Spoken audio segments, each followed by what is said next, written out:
우리가 행복을 느낄 때 즐겁다, 기쁘다라는 표현을 합니다.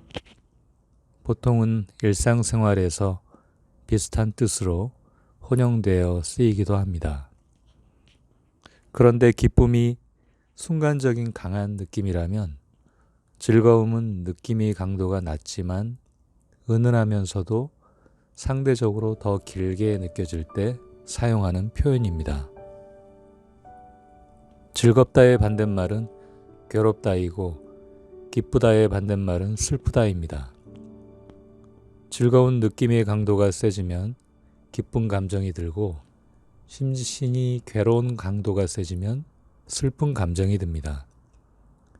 즐거움과 괴로움은 느낌의 강도가 세지면 각각 기쁨과 슬픔으로 이어진다는 것을 알 수 있습니다. 예를 들어 재밌는 영화를 봤을 때, 아름다운 경치를 봤을 때, 감미로운 음악을 들을 때 즐겁다는 표현을 합니다. 이러한 감정은 그 이후에도 더 지속될 수도 있습니다. 누군가 흥얼거리면서 일을 하는 모습을 보면 그 사람의 마음의 상태가 즐겁다는 것을 알 수 있습니다. 무언가 좋은 경험을 했을 때의 여운으로 그럴 수도 있고 깨달음이 깊어질수록 그렇게 변할 수도 있습니다. 반면 시험에 합격했을 때, 기다리던 아이를 낳았을 때 기쁨을 느낍니다. 기쁨을 느낄 때는 도파민이라는 호르몬이 나온다고 합니다. 하지만 이러한 기쁨 같은 강렬한 느낌의 자극을 계속 원하는 경우에는 중독에 빠지기 쉬워 부작용이 생길 수 있다는 단점이 있습니다.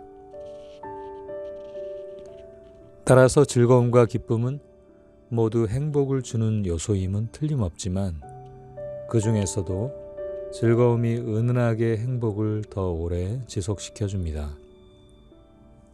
이때 몸에서 나오는 호르몬이 바로 행복 호르몬인 세로토닌입니다. 행복하다는 생각만으로도 이타적인 마음으로 누군가를 대할 때도 세로토닌 호르몬이 분비됩니다. 성공을 위해 달려가는 사람들이 목표한 바를 성취했을 때 도파민이 분비되어 기쁨을 느낀다면 바른 길을 찾고 함께 이롭게 하는 삶을 살아갈 때 행복 호르몬인 세로토닌이 분비되어 즐거움을 느끼게 됩니다. 이처럼 기쁨은 행위의 결과에 대해서 느끼는 행복이고 즐거움은 행위의 과정에서 느끼는 행복입니다. 결과보다는 과정이 상대적으로 길기 때문에 즐거움이 기쁨보다 더 오래 행복의 시간이 지속될 수 있습니다. 즐거움은 거창한 것을 이루는 것을 통해서만 느낄 수 있는 것은 아닙니다. 즐거움은 소소한 일상 속에서도 느낄 수 있습니다. 단지 소소한 일상 속에서 발견되는 즐거움은 주변을 바라볼 수 있는 마음의 여유가 전제되어야 합니다. 또한 괴로움을 주는 부정적인 것을 멀리해야 상대적으로 즐거움을 찾을 수 있는 길이 열리게 됩니다. 지금 처해 있는 상황이 힘들고 괴로워서 온통 그 생각에 빠져 있다면 즐거움이 들어갈 공간이 없기 때문입니다. 마음을 괴롭게 하는 번잡한 생각들은 언제든 무의식에서 튀어나올 수 있으므로 혼자 있는 시간에는 온갖 떠오르는 생각을 분별하지 않고 고요히 지나가도록 해야 합니다.